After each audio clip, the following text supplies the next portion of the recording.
বিয়ে বাড়ি কিংবা অনুষ্ঠান আমরা সবাই কম বেশি এই কোরমা খেয়ে থাকি, কিন্তু আপনি চাইলে খুব সহজে ঘরে বসে তৈরি করতে পারেন কিন্তু এই কোরমা। হ্যালো এভরিওয়ান, কি অবস্থা সবার? আশা করি আপনারা ভালো আছেন। চলে আসলাম নতুন একটা ভিডিওতে। আজকে আমি আপনাদেরকে কোরমা বানিয়ে দেখাবো। কোরমা বানানোর জন্য আমি 2 হালি অর্থাৎ 8 পিস ডিম নিয়েছিলাম। ডিমগুলোকে সিদ্ধ করে আমি ডিমের থেকে যে খোসাটা থাকে সেই খোসাটা ছাড়িয়ে নিয়েছি। এখন আমি এর গায়ে হলুদ মরিচ দিয়ে সুন্দরভাবে মেখে নিব। হলুদ মরিচ সুন্দরভাবে মাখানো হলে আমি চুলার উপরে একটা কড়াইয়ের মধ্যে তেল দিয়ে দিয়েছি। তেলটা গরম হয়ে গেলে আমরা এর মধ্যে ডিমগুলো দিয়ে আস্তে আস্তে ভেজে নিব। আপনারা দেখতেছেন যে আমি এক এক করে ডিমগুলো দিয়ে দিচ্ছি এবং সুন্দরভাবে ভেজে নিব। তবে ডিমগুলো অবশ্যই কিন্তু বেশি ভাজা যাবে না, হালকা ভেজে নিব। আপনারা দেখতেছেন যে আমার ডিমগুলো কিন্তু ভাজা হয়ে গেছে। এখন আমি এই ডিমগুলোকে রেখে কোরমা বানানোর জন্য আমি আরেকটা কড়াই নিয়েছি। কড়াইয়ের মধ্যে তেল দিয়ে দিয়েছি। এখন আমি এর মধ্যে পেঁয়াজ দিয়ে দিব। পেঁয়াজটা আমি বাদামি কালার যতক্ষণ না আসে ততক্ষণ আমি ভেজে নিব। আপনারা দেখতেছেন যে আমি ভেজে নিয়েছি। এখন আমার বাদামি কালার চলে আসছে। এখন আমি এর মধ্যে আগে থেকে যে আমি কিছু পেস্ট বেটে নিয়েছিলাম সেই পেস্টগুলো দিয়ে দিচ্ছি। এখন আমি এর মধ্যে 2 চামচ আদা রসুন পেস্ট দিয়ে দিচ্ছি। এর সাথে আমি 2 পিস তেজপাতা এবং ছোট ছোট 2 পিস দারুচিনি দিয়ে দিচ্ছি। সবকিছু দিয়ে অনেক সুন্দরভাবে কিছু সময় ভেজে নিব। এরপর আমি এর মধ্যে পানি অ্যাড করে দিব। আপনারা দেখতেছেন যে আমি পানিটা এর মধ্যে দিয়ে দিচ্ছি। এখন আমি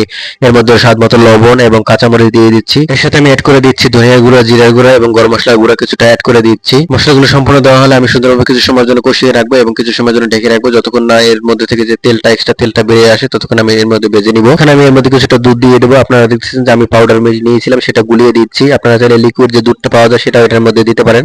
এখন আমি এর মধ্যে কিছুটা বাদাম পেস্ট করে নিয়েছিলাম, তো সেই বাদাম পেস্ট গুলো দিয়ে দিচ্ছি এবং সুন্দরভাবে কষিয়ে নেব। এখন আমি এর মধ্যে কিছুটা টক দই অ্যাড করে দিচ্ছি। আপনারা চাইলে টক দইটা দিতেও পারেন, নাও দিতে পারেন। আপনারা দেখতেছেন মশলা থেকে কিন্তু তেলটা উঠে আসছে। আবার আমি মশলাটা কিছু সময়ের জন্য ঢেকে রেখেছিলাম যে সম্পূর্ণ তেলটা জানি উঠে যায়, সের জন্য। এখন আমি এর মধ্যে আগে থেকে যে ডিমগুলো ভেজে নিয়েছিলাম সেই ডিমগুলো এটার মধ্যে দিয়ে দিচ্ছি। ডিমগুলো দেওয়া শেষ হলে আমি একটা চামচের সাহায্যে সুন্দরভাবে মিশিয়ে নিচ্ছি, যাতে ডিমগুলোর গায়ে এবং ভিতরে সুন্দরভাবে মশলাগুলো ঢুকে যায়। এর জন্য আমি সুন্দরভাবে কষিয়ে নিচ্ছি। এখন আমি ডিমগুলোকে কিছু সময়ের জন্য ঢেকে রেখেছিলাম। তো আপনারা দেখছেন যে আমার কোরমা কিন্তু রান্না প্রায় হয়ে গেছে। আপনারা চাইলে খুব সহজে বাসায় বসে এই কোরমাটা বানিয়ে নিতে পারেন এবং এই কোরমাটা খেতে কিন্তু দারুণ লাগে। এবং নামি দেবে রেস্টুরেন্ট বলেন, আমার এই রেসিপির মতোই কিন্তু নামি দেবে রেস্টুরেন্টে এই কোরমাটা বানানো হয়। এবং আপনাদেরকে বলে রাখি, আমি কিন্তু এর আগে হোটেলে জব করেছি, সেই জব থেকেই কিন্তু আমি রান্না বান্নার কাজগুলো শিখেছিলাম। আপনারা দেখছেন যে এর মধ্যে আমি কিন্তু এক্সট্রা পাউডার মিল্ক দিয়ে দিয়েছিলাম। এখন আমি এর মধ্যে আগে থেকে বেরেস্তা বানিয়ে নিয়েছিলাম, তো সেই বেরেস্তাটা এর মধ্যে দিয়ে দিচ্ছি। এই বেরেস্তাটা দিলে কিন্তু সুন্দর একটা ফ্লেভার আসে এবং খেতেও দারুণ লাগে এবং দেখতেও একটা সুন্দর একটা লুক আসে। তো আপনারা দেখছেন যে আমার কোরমা কিন্তু রান্না হয়ে গেছে। ভিডিওটি ভালো লাগলে অবশ্যই এটা লাইক কমেন্ট শেয়ার করে পাশে থাকবেন। দেখা হবে নতুন আর একটা ভিডিওতে। ততক্ষণ ভালো থাকবেন, সুস্থ থাকবেন। ধন্যবাদ সবাইকে।